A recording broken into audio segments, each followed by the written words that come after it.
किसी के कहने से आप खुश हो रहे हो, किसी के कहने से आप दुखी हो रहे हो, ये जो फेज है क्या ये आपने भी विटनेस किया है? बहुत ज़्यादा, बहुत बहुत और बहुत ज़्यादा। मुझे अपने लुक्स को लेकर बहुत इनसिक्योरिटी थी कि शायद मैं अच्छी दिखती भी नहीं हूँ। एक तो मैं अच्छी दिखती नहीं हूँ, ऊपर से मैं लाइफ में भी अच्छा नहीं कर रही हूँ।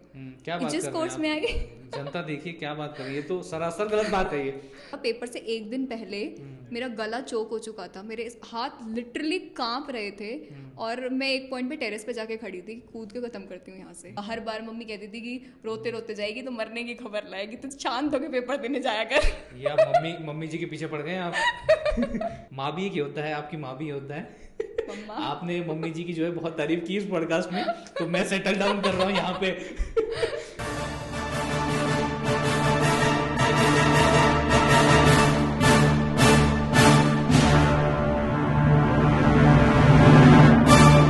वेलकम दोस्तों टू 5 मिनट्स इंजीनियरिंग पॉडकास्ट। दोस्तों आज का जो पॉडकास्ट है मजेदार है, बहुत ही तहलका टाइप होने वाला है दोस्तों। क्योंकि देखो यार, आपने वो एक एंकर को सुना होगा, क्या आपकी जिंदगी में तकलीफें चल रही हैं, क्या आपकी लाइफ में बहुत सारे फेलियर्स आ रहे हैं, तो गौर से देखिए इस चेहरे को। ये जो चेहरा है, ये जो आज के हमारे गेस्ट हैं, वो आपकी सारी तकलीफों का जो दुख है उनका निवारण करने के लिए आ गए। वो अपनी लाइफ स्टोरी, अपनी एडवाइस शेयर करने यहाँ पे आ गए। सीए है वो बाय प्रोफेशन और यूट्यूबर भी है, सलाह भी देते हैं, बहुत सारे स्पीकर भी हैं, मोटिवेट भी करते हैं, इंस्पायर भी करते हैं। ऐसी बहुत सारे पहलू हैं उनके लाइफ के जिनको अपने को आज एक्सप्लोर करना है। तो दोस्तों बिना किसी देरी के मैं स्वागत करना चाहूंगा नेहा जी आपका इस पॉडकास्ट पर। Thank you so much for having me here. It's my pleasure to be here today. एक कंपलसरी क्वेश्चन होता है, इंट्रो कैसा लगा? इंट्रो बहुत जबरदस्त था, एकदम मजा आ गया। जी, क्योंकि जितने भी पॉइंट्स होते हैं इंट्रो में उनको एक एक करके अपन टच करते हैं और उसको एक्सप्लोर करते हैं, ताकि जो भी हमारा कन्वर्सेशन यहाँ पे हो वो हम कुछ ना कुछ व्यूवर्स को दे सके उनके लाइफ में कुछ ना कुछ। देखिए मेरी फिलॉसफी ऐसा है कि अगर एक बंदे के लाइफ में 1% भी अगर बदलाव आता है आफ्टर सीइंग दिस पॉडकास्ट, तो भैया ये मेहनत सफल है, ये सारा तामझाम सफल है। आपको यहाँ मंगवाना, मतलब यहाँ पे आपको लाना, नॉट मंगवाना, आपको यहाँ पे लाना, आपका यहाँ पे आपने जो समय निकाला है वो कहीं ना कहीं ऐसा लगता है कि यार चलो सफल रहा, वो एक तरीके से ऐसा होता है। तो हम पूरी कोशिश करेंगे यहाँ पे कि आप तक जो चीजें पहुंचे वो आपकी लाइफ को ट्रांसफॉर्म करे। तो शुरुआती तौर पे एक इंट्रोडक्शन क्वेश्चन, थोड़ा सा अपने बारे में कि आप कहाँ से हैं, आप अभी फिलहाल क्या कर रहे हैं, एजुकेशन के बारे में थोड़ा बहुत बताइए। ओके, तो जैसे कि मेरे इंट्रोडक्शन में शुरू में मेरा नाम और प्रोफेशन बताया गया, तो I am Neha Datta, chartered accountant by profession. और मैंने 9 साल लगाकर सीए की डिग्री ली, 3.5 महीने एक बिग 4 में जॉब करी और फिर उस जॉब को छोड़ दिया, जिसकी वजह से मैंने काफ़ी ताने सुने कि ऐसा कौन करता है कि 9 साल सीए करके उसके बाद जॉब छोड़ देते हैं। पर मैंने साथ में अपना चैनल शुरू कर दिया था क्वालिफाई होते ही, स्टूडेंट्स को मेंटर करने का। एंड आई जस्ट फेल्ट कि शायद वो चीज़ है जो मैं करना चाहती हूँ। तो अभी फ़िलहाल मैं स्टूडेंट्स को मेंटर कर रही हूँ, मैं वर्कशॉप्स कंडक्ट करती हूँ स्टूडेंट्स के लिए, उनको माइंड मैनेजमेंट, एंजाइटी इश्यूज से कैसे डील करें वो सब कर रही हूँ। चैनल चल रहा है, मेंटरिंग चल रही है, यही चल रहा है फ़िलहाल। अभी वो फिलहाल है कहाँ से? मैं गाजियाबाद से। गाजियाबाद? मैं ये बोलना नहीं चाहता बट मैं बोलना चाहता हूँ, जिला गाजियाबाद। जी बिल्कुल। ओके, गाजियाबाद में कहाँ से? गाजियाबाद में आप सारी जगह जानते हैं क्या गाजियाबाद की? नहीं, मैं तो बस एड्रेस तक पहुंचना चाहता हूँ। नहीं, मैं मजाक कर रहा था। Ghaziabad is more than enough, but smartness, हाँ मतलब ये उसमें नहीं बताएंगे, अपन घर तक पहुंच जाएंगे लौंडे लपाड़े। सही बात है, बताना भी नहीं चाहिए किसी को एड्रेस। और यहाँ तो पब्लिक प्लेटफॉर्म है, यहाँ तो मतलब सभी खुल जाएगा। तो नहीं, ऐसी बहुत सारी चीजें और खुलेंगी। जैसे आपने अभी अपने इंट्रो में आपने मेंशन किया कि 9 साल लगा के आपने सीए किया। जी, जेन्युइनली आप देखिए, मैं तो इंजीनियर हूँ तो मुझे इसके बारे में ज्यादा ज्ञान है नहीं, बट जितना मैंने सुना है बहुत ही ज्यादा टाइम लग गया। तो लेकिन कितना लगता है एक्चुअल में सीए, अगर हम लोग लाइक निकालना ही है अपने को सीए, तो कितना एक्चुअल लगता है, आइडियल केस क्या है, और आपको इतना समय क्यों लगा? तो आइडियली जो लगता है वो 4.5-5 साल लगते हैं किसी को सीए में, अगर सब कुछ भगवान की कृपा से सही चलता रहे। आप पेपर दें पास हो जाए, पेपर दें पास हो जाए, सब कुछ खुशी खुशी चल रहा है, तो आप 4.5 साल 5 साल में सीए बन जाते हैं। पर मेरा इतना बैड लक चल रहा था, जब से मैं सीए में घुसी तो अगर 200 में से 100 नंबर चाहिए तो मेरे 96 और मैं 4 नंबर से फेल। जहाँ 400 में से 200 चाहिए मेरे 195 मैं फेल, 198 फेल, 196 फेल।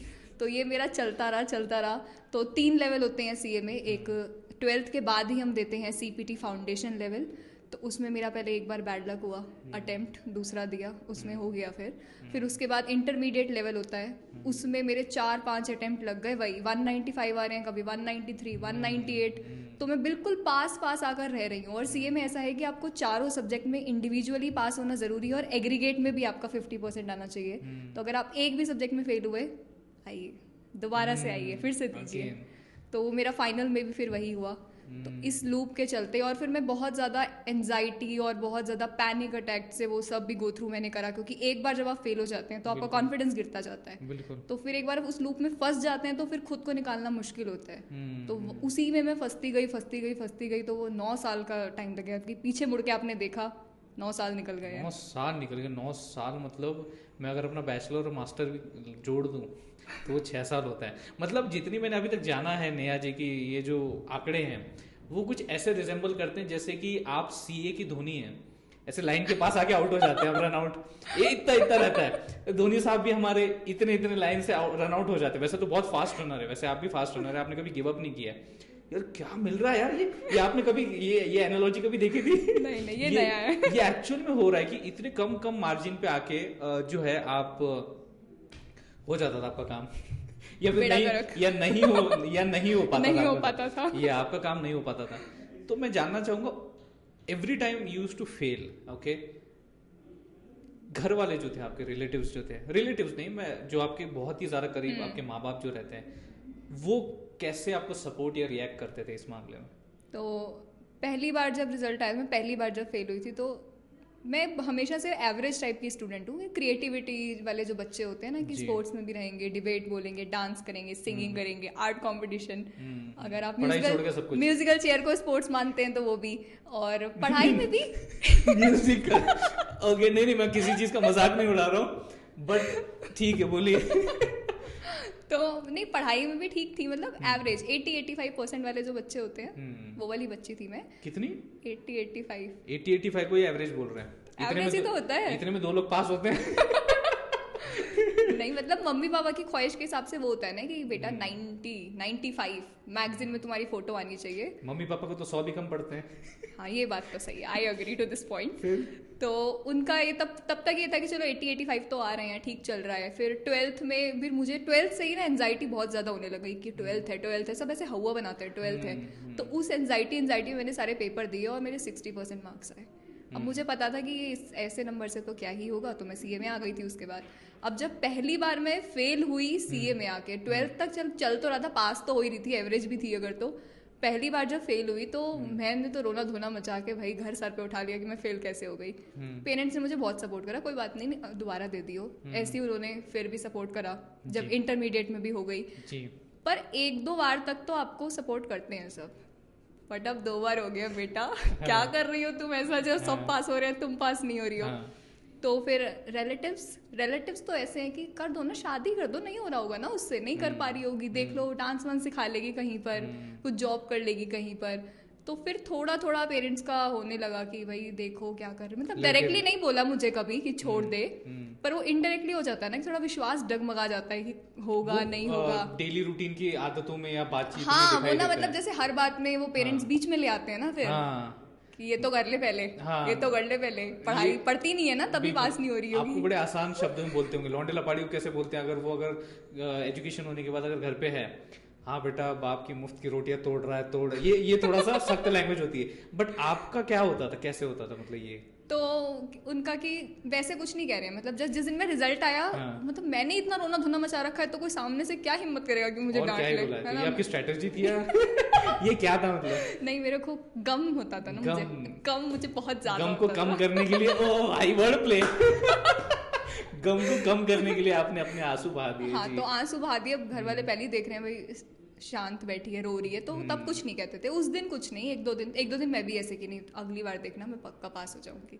पर फिर जब मैं अगली बार के लिए जब मैं नहीं पढ़ रही हूँ, जिस टाइम मैं कुछ फालतू की जिद कर रही हूँ कि मुझे यहाँ जाना है वहाँ जाना है, या फिर मैं टीवी देख रही हूँ या फिर मैं मोबाइल चला रही हूँ, तब खाती थी मैं डांट कि हो नहीं रही है पास, बाकी बच्चे भी तो देख हुए जा रहे हैं, तेरे साथ पढ़ते थे, तुझसे आगे निकल गए हैं, तू पास नहीं हो रही है। तो ऐसा था। फिर थोड़ा थोड़ा उनको होने लगा कि देख ले कुछ और कर ले, नहीं करना तो। मम्मी तो कहती थी बाकियों की बातें सुन के कुछ और कर ले, पर डैडी ने कहा नहीं कोई बात नहीं, करती रहे, जी हो जाएगा, ये हो जाएगा। तो मेरे पेरेंट्स बहुत सपोर्टिव है, ऐसा नहीं कि खूंखार नहीं है मेरे पेरेंट्स। खूंखार बाकी देखेंगे भी ना, इसलिए थोड़ा हाँ तो संभालना पड़ेगा वो। वैसे मम्मी जी को आपने कर दिया थोड़ा बदनाम। मम्मी भी बोलती थी पापा जी को आपने रखा है सपोर्ट में।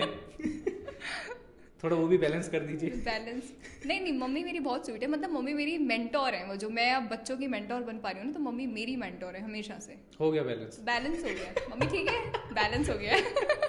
जी तो वैसे मेरे पेरेंट्स बहुत सपोर्टिव है, ज्यादा कुछ नहीं कहा कभी। ओके It was तो good. और ये आप जो कंसेक्यूटिवली फेल हो रही थी, मतलब एक गिनी जाती है WWE में अंडरटेकर की स्ट्राइक स्ट्रीक, और वो स्ट्रीक तोड़ी जी ओके उस बंदे ने, ब्रॉक लेसनर ने।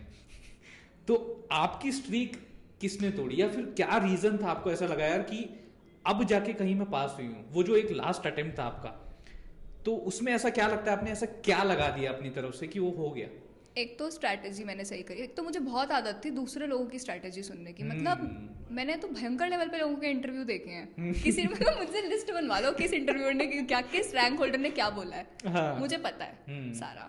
सारे मुझे रैंक होल्डर के इंटरव्यू पता है, सारे मैंने मोटिवेशनल स्पीकर सुन डाले। ओके तो मुझे हमेशा ना दूसरों की स्ट्रैटेजी सुननी थी कि वो अगर सुबह कह रहे हैं ना कि सुबह उठ के पढ़ना है, तो मेरे को भी सुबह उठ के पढ़ना है। भले ही मुझे सुबह उठ के नींद आ रही है, सो रही हूँ मैं सुबह उठ के, पर मुझे सुबह उठ के पढ़ना है। पर जब जिस अटेम्प्ट में मैं पास हुई, चाहे वो इंटरमीडिएट का हो चाहे फाइनल का हो, तो मैंने अपनी स्ट्रैटेजी लगाई कि मेरी बॉडी क्लॉक के हिसाब से ये टाइम मेरा पढ़ने का है।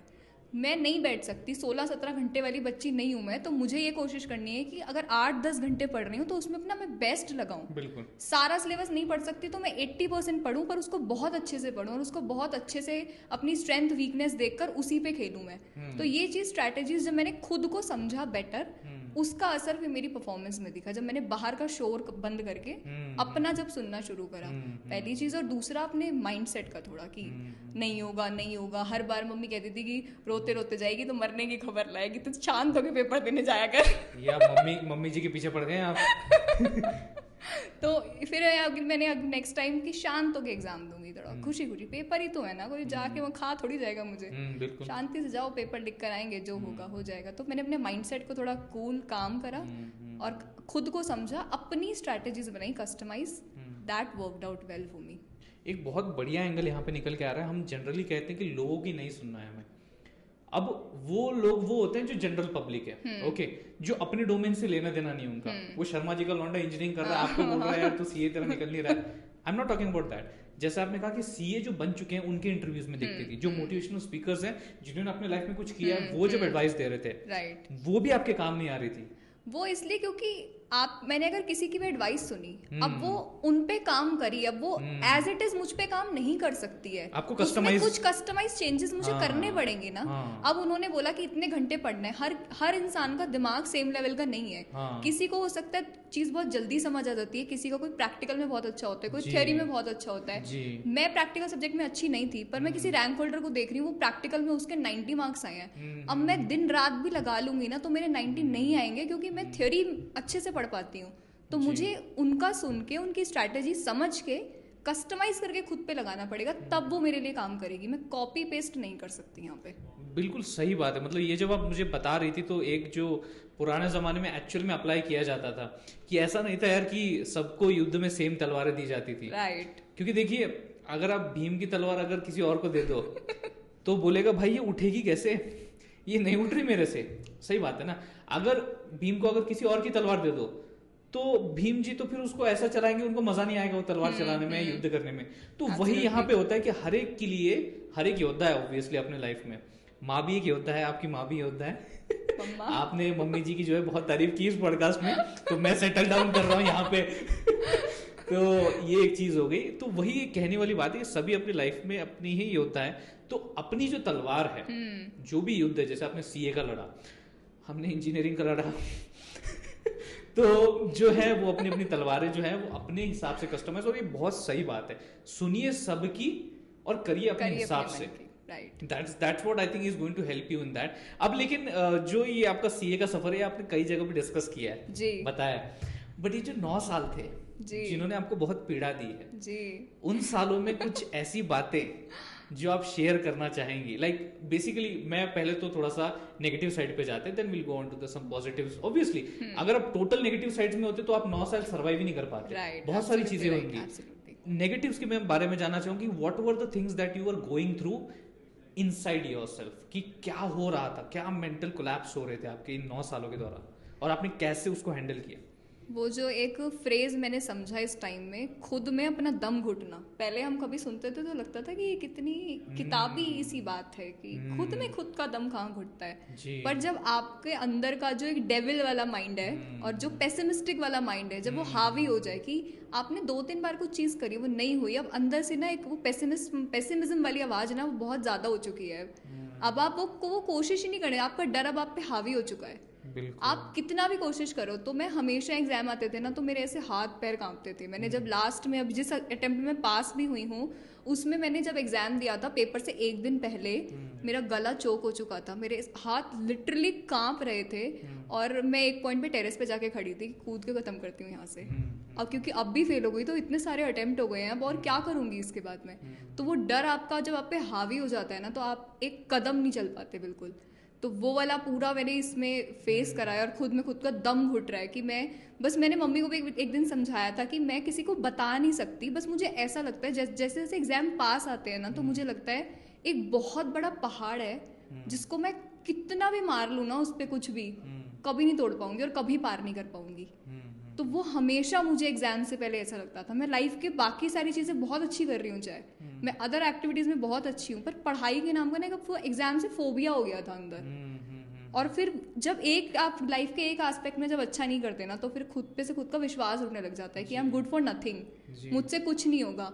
इस दौरान में मैंने एक दो CA फॉर्म में भी जाकर अप्लाई करा और वहाँ उन्होंने मुझे कहा कि आपको ना हम कुछ पे नहीं करेंगे, आप सुबह आना 10 बजे और 7-8 बजे तक बैठना, आप सीखोगे ना कुछ। और मेरा कॉन्फिडेंस इतना लो था उस टाइम पर कि मैं फ्री में भी इतने घंटे भी काम करने को तैयार हूँ। और मैंने घर जाके बताया कि ऐसा ऐसा हुआ है तो मम्मी डैडी ने कहा are you crazy, office boy को भी इतने पैसे मिल जाते हैं कि कुछ तो मिलता है ना, तो इतना भी क्यों अपना खुद को, तो अपनी इतनी भी वर्थ नहीं समझ रही है क्या। तो मैं उस टाइम पे मेरी सेल्फ वर्थ की मतलब धज्जियां उड़ चुकी थी बिल्कुल। तो मैंने पूरा वो फेज ऐसे करके निकाला है। फिर एक और जगह मैं गई, उन्होंने कहा आपको हम 4,000 देंगे बस। I was okay with like what ever was happening, I was okay कि मेरे नजरों में तो मेरी कोई वर्थ ही नहीं थी उस टाइम पर। तो जो आ रहा है वो ठीक है। दैट वॉज अ फेज कि अभी याद करके भी ऐसा लगता है कि मैं सही में उससे बाहर आई हूँ अभी। नहीं, मैंने ये सिर्फ आई थिंक अभी तक फिल्मों में, वेब सीरीज में ऐसा सुना है कि मैं चल नहीं पा रही हूँ, मेरे कदम रुक गए हैं, इट्स स्टक। मैं बोला ये क्या बातें चल रही हैं, बट आप जब बोल रहे थे ना तो वो जो भाव आ रहा था आपके बोलने से वो समझ में आ रहा था कि you have gone through. But मैं इसमें इंटरेस्टेड हूँ जानने में, why this phobia was introduce in your life. क्या वो वजह थी कि जिस वजह से वो आपको लाइक पेनिट्रेट कर गया आपके अंदर, एंड वो इतना डीप पेनिट्रेट कर गया कि आप डरने लगे एग्जाम से, आप डिप्रेशन, एंजाइटी, ये सब का शिकार हो रही थी। रीजन क्या लगता है आपको इसका? मुझे रीजन ये लगता है, अगेन यूल से कि घर पे ऐसे नहीं कहना अरे नहीं बताइए। तो इंडियन पेरेंट्स का क्या होता है ना, उनको हमेशा उनका गुड इंटेंशन होता है कि हमारा बच्चा सबसे अच्छा परफॉर्म करे। तो सबके पेरेंट्स ना बचपन से बोलते हैं कि उसको देखो कितना अच्छा कर रहा है, उसको देखो कितना अच्छा कर रहा है। तो मेरे में ना डीप डाउन ये चीज़ बैठने लगी धीरे धीरे जब और बड़ी हम क्लास में आने लगे कि सब अच्छा कर रहे हैं, मैं ये अच्छा नहीं कर रही। शायद मुझे अपने लुक्स को लेकर बहुत इनसिक्योरिटी थी कि शायद मैं अच्छी दिखती भी नहीं हूँ। एक तो मैं अच्छी दिखती नहीं हूँ, ऊपर से मैं लाइफ में भी अच्छा नहीं कर रही हूँ। जिस कोर्स में आई जनता देखिए क्या बात कर रही है, तो सरासर गलत बात है ये। नहीं, ये तो you groom over the period of time. पर मुझे अपने लुक्स को लेके बहुत इनसिक्योरिटी थी कि वो होता है ना इंडियन स्टैंडर्ड्स होते हैं ब्यूटी के कि if you are fair you are pretty. तो ये अभी तो थोड़ा ये शेड अवे होता जा रहा है, पर एक टाइम पे बहुत ज़्यादा था ये। तो मेरा उसको लेके मुझे बहुत इनसिक्योरिटी थी। और फिर मुझे था कि मैं करियर में भी अच्छा नहीं कर रही हूँ, पढ़ाई में कोई बहुत अच्छी टॉपर टाइप बच्ची नहीं हूँ, देखने में वैसी कोई मैं अच्छी नहीं लग रही। और कोई एक्स्ट्रा एक्टिविटीज़ में मतलब मैं जैसे बाकी सारी चीज़ें मैंने बताई कि I was good in dancing, singing, तो वो वाला था कि jack of all trade master of none. अभी मुझे लगा कि मैं तो किसी में भी अच्छा नहीं कर रही हूँ। तो फिर धीरे धीरे जैसे ये चीज़ 12th तक रही तो उसका 12th की पढ़ाई पर असर दिखा, अंदर बढ़ती गई धीरे धीरे वो चीज़। फिर CA में आई, एक अटेम्प्ट में नहीं हुआ, कुछ दोस्तों का हो गया, कुछ ने छोड़ दिया तो कुछ और करने, MBA करने चले गए, कुछ और करने चले गए। तो मुझे फिर लगा अब मैं वापस पीछे हो गई हूँ। तो एक एक फेलियर के साथ है ना, जैसे जैसे फेलियर बढ़ता गया ना, वो चीज़ मेरे अंदर बढ़ती गई कि I am good for nothing, I am good for nothing. और जब मैं सीए फाइनल पर आई थी तो हमारी एक ट्रेनिंग होती है कम्युनिकेशन स्किल्स के लिए, तो उसमें फैकल्टी आते हैं, 7-15 दिन की ट्रेनिंग होती है, कम्युनिकेशन ये सब चीज़ें सिखाते हैं। मैं बिल्कुल पीछे की तरफ बैठती थी छुप के कि वह फैकल्टी पॉइंट आउट करके मुझे खड़ा ना कर दे। और उस टाइम में मुझे लगता था कि मेरी जो सारी इनसिक्योरिटी जो मैंने बताई, मुझे लगता था मेरे चेहरे पर दिख रही है शायद, कि कोई सामने से ना पढ़ पा रहा है कि ये बहुत इनसिक्योर है, ये खुद को बेकार समझती है, देखने में भी अच्छी नहीं लगती है। तो मुझे लगता है कोई सामने से पढ़ पा रहा है, मैं इतना छुपती रहती थी सबसे। तो वो हावी होता चला गया दिमाग पे। तो उसका सारी चीज़ों जब मिलाई ना, तो पढ़ाई में फोबिया बनता चला गया कि मैं किसी में ऑलरेडी अच्छा नहीं कर रही और फेल हो रही हूँ, यही सोच रही हूँ और फेल हो रही हूँ। तो वो ऐसा हो गया कि वही कि पहाड़ है अब तो बस आगे। तो मतलब जितनी भी बातें अभी तक आपने मुझे बताई, उससे ये समझ में आ रहा है कि वो जो भी डिप्रेशन या एंग्जाइटी है, जो वो आपका डार्क फेज था लाइफ का, इट वाज ड्यू टू कहीं ना कहीं आप अपने आप को कम समझ रही थी, कहीं ना कहीं, मतलब मेरी कोई वर्थ ही नहीं है इस दुनिया में, राइट। और मुझे ऐसा लगता है कि किसी को, मतलब देखिए एक एक्सट्रीम में चली गई थी आप।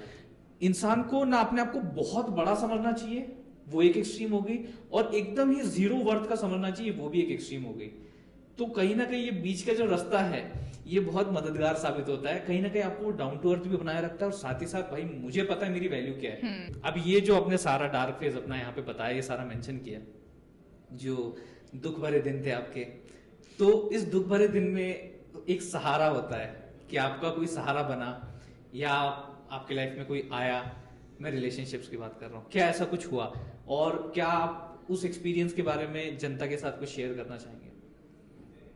तो ये चीज़ ना मैंने बाद में समझी कि जब हम लो वाले फेज में होते हैं, जब हम अपनी कोई वर्थ नहीं समझते हैं, जब हम उस जगह से किसी को अप्रोच करते हैं ना, तो हम बहुत नीडी होते हैं। तो हमें ये है कि हम कुछ भी करेंगे, मतलब हम डोरमेट बन जाएंगे, तुम हम पे से चल के चले जाओ, पर we are okay with that, क्योंकि हमारी नजर में तो हमारी कोई वर्थ ही नहीं है। वो एक हिंदी सॉन्ग है ना, आपकी नजरों ने समझा प्यार के काबिल हमें, क्योंकि हम तो खुद को कुछ समझते ही नहीं थे। क्या बात है, ये गाना मुझे नहीं पता, देखना पड़ेगा ये। तो वो वाला फेज होता है ना, तो बिन देयर डन दैट। पर उससे मुझे ये चीज़ बाद में रियलाइज़ हुई कि अगर आप खुद की वर्थ नहीं जानते हैं, और उस वाले पॉइंट से अगर आप किसी रिलेशनशिप को या किसी दोस्ती को अप्रोच करते हैं, रोमांटिक रिलेशनशिप, अगर उसको वहाँ से अप्रोच करते हैं ना, इट वोंट वर्क, क्योंकि आपने खुद को कुछ समझ नहीं रखा है। तो आपको कोई और आपको खुश नहीं कर सकता, और अगर आपकी ज़िंदगी में रायते फैले हुए हैं तो वो आपको खुद ही समेटने पड़ेंगे। आप किसी और को उसमें नहीं ला सकते कि तुमको हम इसलिए लाए हैं ज़िंदगी में कि तुम हमारी ज़िंदगी में हमें खुशियाँ दो। ऐसा नहीं होता, और ऐसा चलेगा भी नहीं। और अगर आप ऐसा कर रहे हो तो वो टॉक्सिक हो जाएगा एक टाइम बाद, एंड इट वोंट वर्क। तो नहीं होना था वक्त, तो फिर वो भी नहीं हुआ। जी जी जी, मतलब एक ऐसा फेज आया था कि जहाँ पे जो ये चीजें हैं, ये नहीं, सही बात आपने बताई यहाँ पे कि क्या बताऊं मैं, मतलब अभी मैं उसको प्रोसेस कर रहा हूँ उस चीज को। जिस तरीके से आपने वो जो डोरमैट का एग्जांपल लिया, वो इतना बुरी तरह हिट हुआ मुझे कि मैं बोला यार सच में कहीं ना कहीं, देखिए विचार सबके दिमाग में होते हैं, but to give it a word, you give that sentiment a word, and वो बहुत बढ़िया तरीके से हिट हुआ कि सच में ऐसा होता है फेज में कि जब आप बहुत ही लो होते हो, और मोस्टली ऐसा होता है कि you find a wrong person at that time. ऐसा होता है वो होता है ना। जैसे मैंने अभी बाद में जब मैं स्पिरिचुअलिटी के बारे में पढ़ने लगी ना, तो वहाँ I got to read this कि जैसे आप खुद होते हो ना, बाहर ऐसा ही रिफ्लेक्शन दिखता है आपको। तो अगर आप अपनी वर्थ नहीं जानते ना, तो आपको लाइफ में ऐसे लोग मिलेंगे, चाहे दोस्त, चाहे रोमांटिक रिलेशनशिप, चाहे आपके कलीग्स, जो आपको इनसिक्योर फील करवाएंगे, जो आपकी वर्थ नहीं समझेंगे, क्योंकि बाहर जो भी हो रहा है वो सिर्फ उसका रिफ्लेक्शन है जो आपके अंदर चल रहा है जी। आपकी नज़र में आपकी कोई वैल्यू नहीं है, तो आपको बाहर ऐसे ही लोग आप अट्रैक्ट करोगे जिनकी नज़र में आपकी कोई वैल्यू नहीं है। दे ट्रीट यू लाइक कि हमें करनी है बात तो करेंगे, नहीं करनी तो नहीं करेंगे, और आप तो इतने नीडी वाले उससे अप्रोच कर रहे हो कि हम तो हर टाइम अवेलेबल हैं, जब आपको हो हम अवेलेबल हैं। आधी रिंग बजनी की फोन पहले पे ही फोन उठाएंगे, और मिस हो गया तो हमने गुनाह कर दिया कि हमने किसी का फोन नहीं उठाया। तो ये सारी चीजें, मतलब अभी तो ये आपने बहुत डीप वाली बात कही थी कि अंदर से सारी चीजें होनी चाहिए। जो भी कहते संदीप महेश्वरी सर जी हमारे, वो बोलते बोलते थक गए ऑडियंस को बताते हुए कि what actually should be change this from with in, वो अंदर से चेंज होना चाहिए, बाहर अपने आप चीजें चेंज होगी। बिकॉज यहाँ फिर क्या होता है ना, एक और फैक्टर होता है इसमें, जब आप अपने आप की वर्थ समझते ही नहीं हो, आपको नहीं पता कि भाई मेरी क्या औकात है, मुझे नहीं पता, तो तब आप जो है, जो बाहरी दुनिया है, जो बाहरी लोग हैं जो आपके इर्द गिर्द हैं, अगर किसी ने आपकी तारीफ कर दी आप खुश हो जाते हो, अगर किसी ने आपको कुछ बोल दिया तो आप बस फैल गए, तो आप फिर दुखी हो जाते हो, फिर आप दुखी हो जाते हो। तो किसी के कहने से आप खुश हो रहे हो, किसी के कहने से आप दुखी हो रहे हो, ये जो फेज है, क्या ये आपने भी विटनेस किया है? बहुत ज्यादा, बहुत बहुत और बहुत ज्यादा, कि हम वैलिडेशन सीख कर रहे हैं, वैलिडेशन सीख कर, क्योंकि हमने कभी खुद की तारीफ करी नहीं कि मैं कितना वैलिड हूं ये पता ही और नहीं, हमें पता ही नहीं है। हमें कोई दूसरा बताएगा कि किसी ने तारीफ करी तो अच्छा हम अच्छे हैं, किसी ने बुराई करी तो ओहो मैं इतनी बेकार हूँ, क्योंकि मैं तो खुद को जानती नहीं ना, मुझे पता ही नहीं अपने बारे में कुछ कि मैं क्या हूँ क्या नहीं हूँ, मुझे अपनी वर्थ नहीं पता। वो होता है ना, अगर आपको अपनी कीमत नहीं पता, लोग कौड़ियों के दाम बेच देंगे आपको। बिल्कुल बिल्कुल। तो ऐसा ही होता है actually.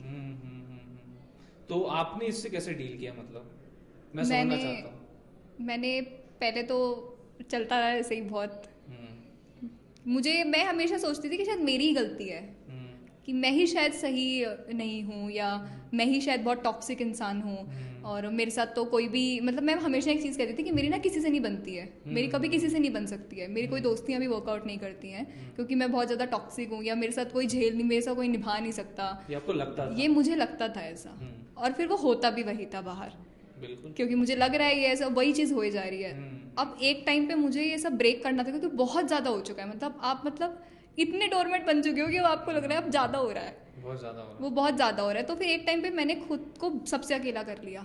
It was just me and my parents, my sibling, मतलब माई ब्रदर, बस इतने, मतलब मेरा दायरा इतना ही हो गया था एक टाइम पर, मैंने इतना कर लिया। उसके बाद मैंने फिर जर्नी टूवर्ड्स सेल्फ शुरू करी, कि मैं खुद को थोड़ा बेटर जानूं। वो मैंने लिखने से शुरू करा। तो एक योर कोट ऐप है, मैं उस पर कोटेशंस लिखती थी। जब मैंने शुरू की कोटेशंस लिखी, मैंने जो शुरू की 500 कोटेशन लिखी ना, जब मैंने उनको लिख के पढ़ा, जब मैंने वो रीड करा, तब मुझे वो लगा कि जो हमने अभी बात करी थी कि सेल्फ वर्थ और मैं वैलिडेशन सीख कर रही हूँ, और वो डोरमेट वाली बात, जब मैं उसे शब्दों में लिख रही थी ना, तब मुझे पता चला कि मैं ये सब गो थ्रू करके आई हूँ, क्योंकि मैं अपनी वर्थ नहीं जानती हूँ, इसलिए। तो जब आपने विचार लिखते हो तो आप खुद को बेटर जान पाते हो। तो मैंने फिर सबको अकेला कर, सब खुद को बिल्कुल अकेला कर लिया, कि मुझे बाहर की कोई शोर सुनना ही नहीं है। अब कोई नहीं चाहिए, अभी मैं खुद पे पूरा कंसंट्रेट करूंगी। मैं जानना चाहती हूँ कि मेरी एक्चुअली वर्थ है या नहीं है, या मैं क्या दिमाग में जो चला रही हूँ, इट्स हाई टाइम कि उसको ख़त्म करना है। तो मैंने खुद के साथ बहुत टाइम स्पेंड करा। 2020 में जब लॉकडाउन हुआ तो सब लोग तो ऐसे परेशान, और मैंने पूरा टाइम खुद को दिया। मेरी पूरी वो जर्नी टूवर्ड सेल्फ 2020 से स्टार्ट हुई। It was just me versus me. फिर चीजें बदली। कई लोग इसको कहते हैं टाइम वेस्ट है, मैं बता रहा हूँ, मतलब ऐसा जितने भी बड़े बड़े लोग हो रखे हैं ना, शुरुआत में लाइफ मेस्ड अप थी, बहुत ज्यादा मेस्ड अप थी। ऐसा रायता फैला था कि भाई मैं क्या, मेरे साथ पुश्ते नहीं समेट सकती हैं, ऐसा था। बट लोग कहते हैं कि मैं निकल गया 6 महीने के लिए, मैं निकल गया 8 महीने के लिए आइसोलेशन में, अकेलेपन में। मैं लोगों की बातें नहीं सुनना चाहता, अपने दिमाग में नहीं डालना चाहता। मेरे अंदर क्या है वो मैं देखना चाहता हूँ, ओके, जिससे मुझे मेरा वर्थ समझ में आएगा।